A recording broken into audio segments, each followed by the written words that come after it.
என் ஃபோனில் எனக்கு நடந்த மாதிரி தான் உங்களுக்கும் நடந்திருக்குன்னு எனக்கு புரியுது. ஐயோ! நல்ல வேளைங்க. நான் கூட என் ஃபோனை யாரோ ஹேக் பண்ணிட்டாங்கன்னு நெனச்சு பயந்துட்டேங்க.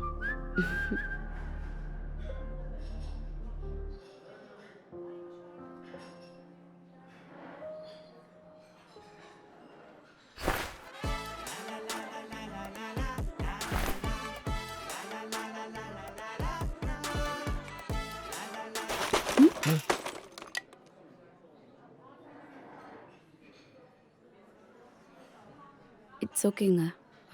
நான் மெசேஜ் பண்ணல நேரில் பார்த்துட்டு சொல்லிட்டு போகலான்னு தான் வந்தேன். நான் கிளம்புறேன். ஏங்கங்க 1 நிமிட்டுங்க. அ நல்ல வேளைங்க. இந்த சிச்சுவேஷன் நீங்க கூலா ஹேண்டில் பண்ணீங்க.